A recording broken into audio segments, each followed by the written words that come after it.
दोस्तों आपका जब तक एनए का एग्जाम नहीं हो जाता तब तक हम आपको एनए के एग्जाम में आए हुए 30 क्वेश्चन डेली कराएंगे, क्योंकि जो ये क्वेश्चन होते हैं सबसे ज्यादा रिपीट क्वेश्चन होते हैं। यानी कि इस सीरीज में हम आपको क्या करेंगे, साइंस के 3 क्वेश्चन आपको डेली कराएंगे। अब ये क्वेश्चन आप सारे लिखते रहिएगा, क्योंकि जब भी आपका एग्जाम आएगा आपके एग्जाम में यही सारे क्वेश्चन आपको देखने को वहाँ पे मिल जाएंगे। इस सीरीज हम क्या करेंगे, 10 क्वेश्चन आपको बायो के, 10 केमिस्ट्री के, 10 आपके फिजिक्स क्वेश्चन आपको इसमें सॉल्व कराएंगे। तो आइए स्टार्ट करते हैं आज के वीडियो। सबसे पहले हम क्या करेंगे, बायोलॉजी के क्वेश्चन आपको 10 सॉल्व कराएंगे। ये सारे क्वेश्चन आप लिखते जाइएगा। जो हमारा बायोलॉजी का पहला क्वेश्चन पूछा गया था, इसमें पूछा गया था यानी बीसीजी का टीका किस बीमारी से बचाव के लिए लगाया जाता है। तो यह क्वेश्चन आपका पूछा गया था एआरओ भोपाल यानी 2018 में यह क्वेश्चन आया था। और जो हमारे 4 ऑप्शन दिए गए थे, पहला ऑप्शन था हमारा टिटनेस, दूसरा था काली खांसी, तीसरा था पीलिया और चौथा ऑप्शन क्या था, टीबी रोग। तो यह बीसीजी का जो टीका होता है किस बीमारी से बचाव के लिए लगाया जाता है, यह टीबी रोग से बचाव के लिए लगाया जाता है। यानी ऑप्शन नंबर डी आपका सही आंसर इसका हो जाएगा। इसके बाद जो हमारा अगला क्वेश्चन आता है यानी क्वेश्चन नंबर 2, इसमें पूछा गया था यानी डायलिसिस किस उपचार के लिए प्रयोग किया जाता है। और यह क्वेश्चन आपका आया था एआरओ लखनऊ में 2009 में, यह क्वेश्चन आपसे पूछा गया था। और जो हमारे 4 ऑप्शन दिए गए थे, पहला ऑप्शन था हमारा लीवर की कमजोरी, दूसरा ऑप्शन था मस्तिष्क की कमजोरी, तीसरा ऑप्शन था किडनी फेल और चौथे ऑप्शन में पूछा गया था हार्ट की कमजोरी। तो इसका सही आंसर आपका क्या हो जाएगा, यानी डायलिसिस किस उपचार के लिए प्रयोग किया जाता है, यह किडनी जब किसी की फेल हो जाती है तो डायलिसिस का उपचार किया जाता है। यानी इसका सही ऑप्शन क्या हो जाएगा, आपका ऑप्शन नंबर सी हमारा सही आंसर हो जाएगा। और इसके बाद हमारा अगला क्वेश्चन आता है क्वेश्चन नंबर 3, इसमें हमसे पूछा गया था यानी हेपेटाइटिस बी किस अंग को प्रभावित करता है। और जो हमारे ऑप्शन दिए गए थे यानी पहला था यकृत, दूसरा था मस्तिष्क, तीसरा था गला और चौथा क्या था, हृदय। तो जो हेपेटाइटिस बी है किस अंग को प्रभावित करता है, यह यकृत को प्रभावित करता है। यानी ऑप्शन नंबर ए हमारा सही आंसर हो जाएगा। और उसके बाद जो हमारा अगला क्वेश्चन आता है क्वेश्चन नंबर 4, इसमें पूछा गया था हमसे समसूत्री विभाजन कितने चरणों में संपन्न होता है। यह क्वेश्चन आपका एआरओ लखनऊ 2017 में क्वेश्चन आपका एनए के एग्जाम में पूछा गया था। और जो हमारे 4 ऑप्शन दिए गए थे, पहला था 5, दूसरा था 7, तीसरा। और जो भाई एनए के फुल नोट्स लेना चाहते हैं वो दिए गए नंबर पे व्हाट्सएप पर मैसेज करके ले सकते हैं। इस नोट से आपके 40 प्लस नंबर आपके यहीं से फंस जाएंगे। जितना मैं प्रोवाइड कराऊंगा बस आपको उतना तैयार होना चाहिए। मैं आपको एनए के नोट्स और प्लस आपके 25 ओरिजिनल एनए के पेपर आपको प्रोवाइड कराऊंगा, वो भी केवल 99 रुपए में। जो भाई लेना चाहते हो दिए गए व्हाट्सएप नंबर पर अभी मैसेज करके ले सकते हैं। यानी समसूत्री विभाजन कितने चरणों में होता है, यह टोटल 5 चरणों में होता है। यानी ऑप्शन नंबर ए आपका सही आंसर हो जाएगा। और वहीं इसके बाद जो हमारा अगला क्वेश्चन था यानी क्वेश्चन नंबर 5, इसमें हमसे पूछा गया था इंसुलिन हार्मोन का निर्माण कहाँ पर होता है। यह भी क्वेश्चन आपका एआरओ दानापुर में 2016 में पूछा गया था। और इसके जो हमारे 4 ऑप्शन दिए गए थे, पहला ऑप्शन था हमारा अग्न्याशय, दूसरा था पित्ताशय और तीसरा ऑप्शन क्या था हमारा फेफड़े और चौथा ऑप्शन पूछा गया था अस्थिमज्जा। तो इंसुलिन हार्मोन का निर्माण कहाँ पे होता है, हमारा अग्न्याशय में होता है। यानी ऑप्शन नंबर ए हमारा बिल्कुल सही आंसर हो जाएगा। और इसके बाद जो हमारा अगला क्वेश्चन आता है यानी क्वेश्चन नंबर 6, इसमें हमसे पूछा गया था यानी स्वाइन फ्लू का वायरस का नाम क्या है। यानी जो स्वाइन फ्लू होता है उसके वायरस को किस नाम से जाना जाता है। यह भी क्वेश्चन आपको एआरओ लखनऊ 2008 में पूछा गया था। और जो हमारे 4 ऑप्शन दिए गए थे, पहला था H1N1, दूसरा था H1H2, तीसरा दिया गया था H2H1 और चौथा क्या था H2N2। तो इसका सही आंसर क्या हो जाएगा आपका, यानी स्वाइन फ्लू का वायरस का नाम क्या हो जाता है, H1N1। यानी ऑप्शन नंबर ए आपका बिल्कुल सही हो जाएगा। दोस्तों ये सारे क्वेश्चन आप नोट करते रहिएगा, आपका जब भी एग्जाम एनए का लगेगा उसमें आपको यही क्वेश्चन देखने को वहां भी मिल जाएंगे। और उसके बाद जो हमारा अगला क्वेश्चन आता है क्वेश्चन नंबर 7, इसमें हमसे पूछा गया था सर्पों का अध्ययन कहलाता है। यह क्वेश्चन आपका एआरओ जबलपुर में पूछा गया था। और जो हमारे 4 ऑप्शन दिए गए थे, पहला ऑप्शन था हमारा हिमाटोलॉजी, दूसरा था साइकोलॉजी और तीसरा था पेट्रोलॉजी और चौथा क्या था हर्पेटोलॉजी। तो इसका सही आंसर क्या हो जाएगा, यानी सर्पों का अध्ययन क्या कहलाता है, यानी ऑप्शन नंबर डी हर्पेटोलॉजी कहलाता है। यानी ऑप्शन नंबर डी आपका सही आंसर हो जाएगा। और इसके बाद जो हमारा अगला क्वेश्चन आता है क्वेश्चन नंबर 8, इसमें हमसे पूछा गया था मुख्य गैस ग्रीन हाउस प्रभाव पैदा कर रहा है। यानी कि कौन सी ऐसी गैस है जो ग्रीन हाउस प्रभाव पैदा कर रही है। और जो हमारे ऑप्शन दिए गए थे, पहला ऑप्शन था हमारा था नाइट्रोजन, दूसरा था अमोनिया, तीसरा था ऑक्सीजन, चौथा क्या था कार्बन डाइऑक्साइड। तो इसका सही आंसर क्या हो जाएगा हमारा, कार्बन डाइऑक्साइड। यानी कौन सा आंसर हो जाएगा, CO2। इसका सही आंसर आपका हो जाएगा। और उसके बाद जो हमारा अगला क्वेश्चन आया था क्वेश्चन नंबर 9, इसमें हमसे पूछा गया था स्किन की सबसे बाहरी परत को कहा जाता है? यानी जो हमारी स्किन होती है उसकी सबसे बाहरी परत को क्या बोलते हैं? यह क्वेश्चन आपका एआरओ अगरतला में 2018 में क्वेश्चन आया था। और जो हमारे 4 ऑप्शन दिए गए थे, पहला ऑप्शन था हमारा एपिडर्मिस, दूसरा था झिल्ली और तीसरा था कोडर्मा और चौथे ऑप्शन क्या था हमारा आरबीसी। तो इसका सही आंसर आपका क्या हो जाएगा? यानी स्किन की सबसे बाहरी परत को क्या कहते हैं? एपिडर्मिस। यानी ऑप्शन नंबर ए हमारा बिल्कुल सही आंसर हो जाएगा। और इसके बाद जो हमारा अगला क्वेश्चन आता है क्वेश्चन नंबर 10। इसमें हमसे पूछा गया था मानव रक्त में प्लाज्मा कितने प्रतिशत होता है? यह भी क्वेश्चन आपका एआरओ लखनऊ में 2018 में आपसे पूछा गया था। और जो हमारे 4 ऑप्शन दिए गए थे, पहला था 55%, दूसरा था 20%, तीसरा था 30% और चौथा क्या था हमारा 90%। तो इसका सही आंसर क्या हो जाएगा आपका? यानी मानव रक्त में प्लाज्मा कितने परसेंट होता है? हमारा कितने होता है? 55%। यानी ऑप्शन नंबर ए हमारा बिल्कुल सही आंसर हो जाएगा।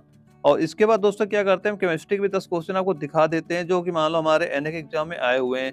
और जिसमें हमारा पहला क्वेश्चन पूछा गया था, निम्नलिखित में से कौन अधिक अभिक्रियाशील है? यह क्वेश्चन आपका एआरओ जयपुर में 2016 में आपका एनए के एग्जाम में आया था। और जो हमारे 4 ऑप्शन दिए गए थे, इसमें पहला ऑप्शन था हमारा था सोडियम, दूसरा था चांदी, तीसरा था एल्यूमिनियम और चौथा क्या था? लोहा। यानी कि सबसे अभिक्रियाशील कौन सी धातु होती है? तो इसका सही आंसर आपका क्या हो जाएगा? यानी कि सोडियम। तो ऑप्शन नंबर ए आपका बिल्कुल सही आंसर इसका हो जाएगा। इसके बाद जो हमारा केमिस्ट्री का दूसरा क्वेश्चन है, इसमें हमसे पूछा गया था यानी कि सभी एसिडों में मिला हुआ सामूहिक तत्व कौन सा है? यह क्वेश्चन आपका एआरओ लखनऊ 2014 में पूछा गया था। और जो हमारे 4 ऑप्शन इसके दिए गए थे, पहला था कार्बन, दूसरा था चीनी, तीसरा था सोडियम और चौथा क्या था? हमारा हाइड्रोजन। तो इसका सही आंसर क्या हो जाएगा? सभी एसिडों में मिला हुआ सामूहिक तत्व कौन सा हो जाएगा? हमारा हाइड्रोजन हो जाएगा। यानी ऑप्शन नंबर डी आपका बिल्कुल सही आंसर इसका हो जाएगा। इसके बाद जो हमारा अगला क्वेश्चन पूछा गया था, इसमें पूछा गया था यानी एल्डिहाइड का प्रकार्यात्मक समूह है, यानी कि एल्डिहाइड का प्रकार्यात्मक समूह क्या होता था हमारा? और जो इसके 4 ऑप्शन दिए गए थे, पहला दिया गया था हमारा CHO, दूसरा था CO, तीसरा था COH और चौथा क्या दिया गया था? इनमें से कोई नहीं। तो इसका सही आंसर आपका क्या हो जाएगा? यानी एल्डिहाइड का प्रकार्यात्मक समूह क्या हो जाता है? यानी हो जाता है हमारा CHO। तो कौन सही आंसर हो जाएगा हमारा? ऑप्शन नंबर ए इसका बिल्कुल सही आंसर आपका हो जाएगा। और वहीं पे जो हमारा अगला क्वेश्चन आया था क्वेश्चन नंबर 4 और इसमें पूछा गया था हमारा यानी कि नाइट्रोजन गैस का रंग होता है। यह क्वेश्चन आपका एआरओ लखनऊ 2014 में क्वेश्चन आया था। और जो हमारे 4 ऑप्शन दिए गए थे, पहला ऑप्शन था हमारा रंगहीन, दूसरा था नीला, तीसरा दिया गया था सफेद और चौथे ऑप्शन क्या था हमारा? इनमें से कोई नहीं। तो इसका सही आंसर आपका कितना हो जाएगा? यानी कि जो नाइट्रोजन गैस है इसका रंग कैसा होता है? यानी कि जो नाइट्रोजन गैस का रंग कैसा होता है? इसका जो रंग होता है रंगहीन होता है। यानी ऑप्शन नंबर ए आपका बिल्कुल सही आंसर हो जाएगा। और इसके बाद हमारा अगला क्वेश्चन आता है क्वेश्चन नंबर 5। इसमें हमसे पूछा गया था यानी NH4NO3 को गर्म करने पे जो गैस उत्पन्न होती वह है। यह क्वेश्चन आपका एआरओ भोपाल में 2015 में पूछा गया था। और जो हमारे 4 ऑप्शन दिए गए थे, इसमें पहला था H, दूसरा दिया गया था O, तीसरा दिया गया था N2 और चौथा ऑप्शन क्या दिया गया? इनमें से कोई नहीं। तो इसका सही आंसर आपका क्या हो जाएगा? यानी कौन सी गैस उत्पन्न होती है? N2 गैस उत्पन्न होती है। यानी ऑप्शन नंबर सी आपका बिल्कुल सही आंसर इसका हो जाएगा। और इसके बाद जो हमारा अगला क्वेश्चन आया था क्वेश्चन नंबर 6, इसमें हमसे पूछा गया था लोहे का प्रमुख अयस्क है, यानी लोहे का प्रमुख अयस्क है। और जो हमारे 4 ऑप्शन दिए गए थे, पहला दिया गया था ना आयरन पाइरेट, दूसरा दिया गया था हेमेटाइट और तीसरा दिया गया था हमारा डोलोमाइट और चौथा क्या दिया गया था हमारा? मैग्नेटाइट। तो इसका सही आंसर आपका कितना हो जाएगा? यानी कि लोहे का प्रमुख अयस्क कौन हो जाएगा हमारा? हेमेटाइट। यानी ऑप्शन नंबर बी आपका बिल्कुल सही आंसर इसका हो जाएगा। और इसके बाद जो हमारा अगला क्वेश्चन है यानी क्वेश्चन नंबर 7, इसमें हमसे पूछा गया था सोडियम के बाहरी कक्षा में इलेक्ट्रॉनों की संख्या कितनी होती है? यह क्वेश्चन आपका एआरओ जबलपुर में 2016 में पूछा गया था। और जो हमारे 4 ऑप्शन दिए गए थे, पहला दिया गया था यानी 1, दूसरे में था 2, तीसरे ऑप्शन था हमारा 3 और चौथे में क्या दिया था? 4। तो इसका सही आंसर आपका क्या हो जाएगा? यानी सोडियम के बाहरी कक्षा में इलेक्ट्रॉनिक संख्या कितनी हो जाती है? 1 हो जाती है। यानी ऑप्शन नंबर 1 आपका बिल्कुल सही आंसर इसका हो जाएगा।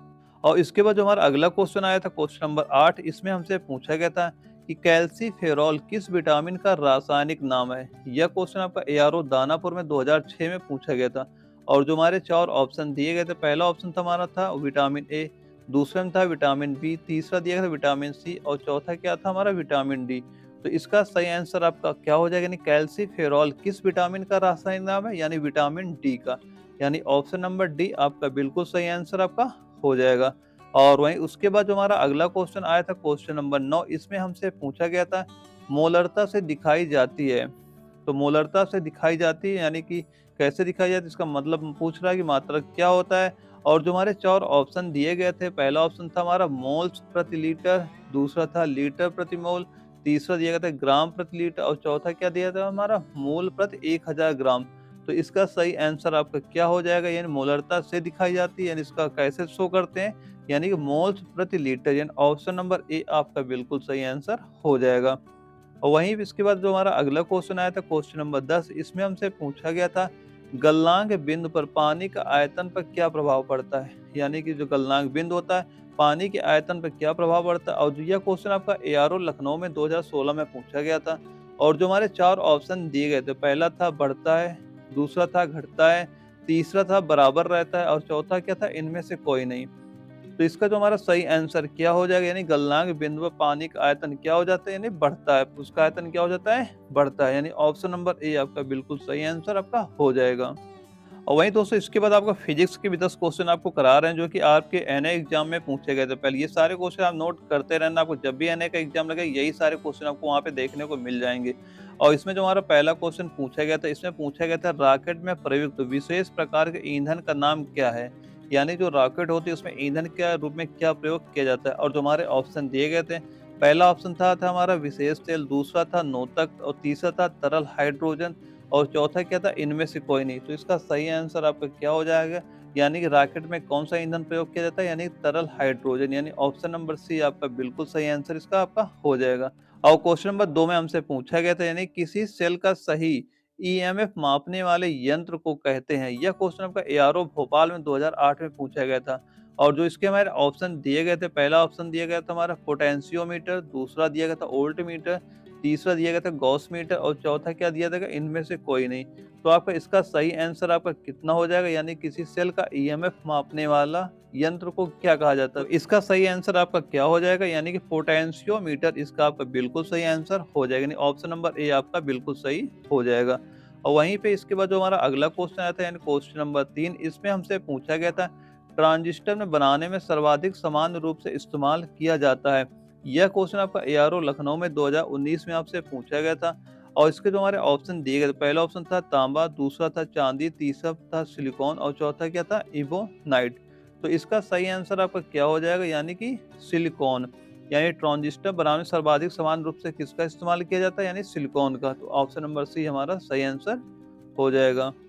और उसके बाद जो हमारा अगला क्वेश्चन आता है क्वेश्चन नंबर 4, इसमें हमसे पूछा गया था विद्युत द्विध्रुव आघूर्ण का मात्रक होता है। यह क्वेश्चन आपका एआरओ दानापुर में पूछा गया था। और जो हमारे 4 ऑप्शन दिए गए थे, पहला था मीटर, दूसरा था न्यूटन, तीसरा था कूलाम मीटर और चौथा क्या था इनमें से कोई नहीं। तो विद्युत द्विध्रुव आघूर्ण का मात्रक क्या होता है, कूलाम मीटर होते हैं, ऑप्शन नंबर सी आपका सही आंसर हो जाएगा।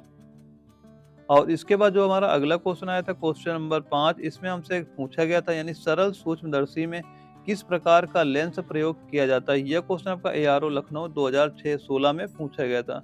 और जो हमारे 4 ऑप्शन इसके दिए गए थे, पहला दिया गया था हमारा समतल लेंस, दूसरा था अवतल लेंस और तीसरा क्या था मुख्य लेंस और चौथा क्या था हमारा उत्तल लेंस। तो इसका सही आंसर आपका कितना हो जाएगा, यानी कि सरल सूक्ष्मदर्शी में किस प्रकार का लेंस प्रयोग किया जाता है। तो कौन सा लेंस प्रयोग होता है, उत्तल लेंस इसमें प्रयोग होता है, यानी ऑप्शन नंबर डी आपका सही आंसर हो जाएगा। और इसके बाद जो हमारा अगला क्वेश्चन आता है क्वेश्चन नंबर 6, इसमें हमसे पूछा गया था बड़ी आकृति के गैस के रूप में जिसमें स्वयं की रोशनी व गर्मी हो क्या कहलाता है। यह क्वेश्चन आपका एआरओ भोपाल 2012 में पूछा गया था। और इसमें जो हमारे ऑप्शन दिए गए थे, यानी पहला था तारे, दूसरा था पृथ्वी, तीसरा था उपग्रह और चौथा क्या था हमारा ग्रह, यानी बड़ी आकृति के रूप गैस में जिसमें स्वयं की रोशनी व गर्मी हो क्या कहलाते हैं, तो वो क्या कहलाते हैं, तारे कहलाते हैं, यानी ऑप्शन नंबर ए आपका बिल्कुल सही आंसर हो जाएगा। और इसके बाद जो हमारा अगला क्वेश्चन आया था क्वेश्चन नंबर 7, इसमें हमसे पूछा गया था एक आदर्श आमीटर का प्रतिरोध क्षमता कितनी होती है। तो और जो हमारे ऑप्शन दिए गए थे, पहला ऑप्शन था हमारा 0, दूसरा था ए, तीसरा था सी और चौथा क्या दिया गया था इनमें से कोई नहीं। तो जो आदर्श अमीटर होता है इसकी प्रतिरोध क्षमता कितनी हो जाती है हमारी, यानी कि 0, यानी ऑप्शन नंबर ए आपका बिल्कुल सही आंसर हो जाएगा। और इसके बाद जो हमारा अगला क्वेश्चन आया था यानी क्वेश्चन नंबर 8, इसमें हमसे पूछा गया था एक संधारित्र कार्यकर्ता। यह क्वेश्चन आपका एआरओ दानापुर में 2016 में पूछा गया था। और जो हमारे ऑप्शन दिए गए थे, पहला ऑप्शन था एसी परिपथ में, दूसरा था डीसी परिपथ में, और तीसरा क्या था हमारे दोनों परिपथ में, और चौथा क्या था इनमें से कोई नहीं। तो इसका जो सही आंसर आपका क्या हो जाएगा, यानी कि एक संधारित्र कार्य करता है कैसे करता है, यानी वह डीसी परिपथ में, यानी ऑप्शन नंबर बी आपका बिल्कुल सही आंसर इसका हो जाएगा। और उसके बाद जो हमारा अगला क्वेश्चन आता है, क्वेश्चन नंबर 9 आता है। इसमें हमसे पूछा गया था तैरना गति के किस नियम से संभव है। और जो हमारे 4 ऑप्शन दिए गए थे, पहला ऑप्शन था हमारा प्रथम गति का नियम, दूसरा था तृतीय गति का नियम, और तीसरा था न्यूटन का नियम, और चौथा क्या था इनमें से कोई नहीं। तो इसका सही आंसर आपका क्या हो जाएगा, यानी कि तृतीय गति का नियम। यानी तैरना गति के किस नियम से संभव है, यानी तृतीय गति का नियम से, यानी कि क्रिया प्रतिक्रिया का जो नियम है उसी से संभव है, यानी ऑप्शन नंबर बी आपका बिल्कुल सही आंसर हो जाएगा। और वहीं इसके बाद जो अगला क्वेश्चन आया था, क्वेश्चन नंबर 10, इसमें हमसे पूछा गया था दबाव के बढ़ने से तरल पदार्थ का क्वथनांक क्या होगा। यह क्वेश्चन आपका एआरओ दानापुर में 2008 में पूछा गया था। और जो हमारे 4 ऑप्शन दिए गए थे, पहला दिया गया था हमारा अधिक होगा, दूसरा था कम होगा, तीसरा था कोई असर। तो इसका सही आंसर क्या हो जाएगा, यानी दबाव के बढ़ने से तरल पदार्थ क्वथनांक पर क्या प्रभाव पड़ता है, यानी उसका जो क्वथनांक होता है क्या हो जाता है, अधिक हो जाता है, यानी ऑप्शन नंबर ए आपका बिल्कुल सही आंसर हो जाएगा। वहीं दोस्तों आशा करता हूँ सारे क्वेश्चन आपने नोट कर लिए होंगे। दोस्तों सारे क्वेश्चन आप तैयार करते रहना, आपको जब भी एनए का एग्जाम लगेगा उसमें यही सारे क्वेश्चन आपको देखने को मिल जाएंगे। दोस्तों अगर आपने अभी तक मेरे चैनल सब्सक्राइब नहीं किया, चैनल सब्सक्राइब कर लेना, ताकि जब भी आपको इस तरह की वीडियो अपलोड हो आपको उसका नोटिफिकेशन तुरंत मिल जाए। वहीं दोस्तों अगर ये वीडियो आपको अच्छी लगे तो वीडियो को लाइक करना, अगर चैनल नए हो चैनल सब्सक्राइब करना, ताकि आगे भी आपको इस तरह की वीडियो मिलते रहे। ओके दोस्तों, मिलते हैं अगले वीडियो में, तब तक के लिए जय हिंद, वंदे मातरम।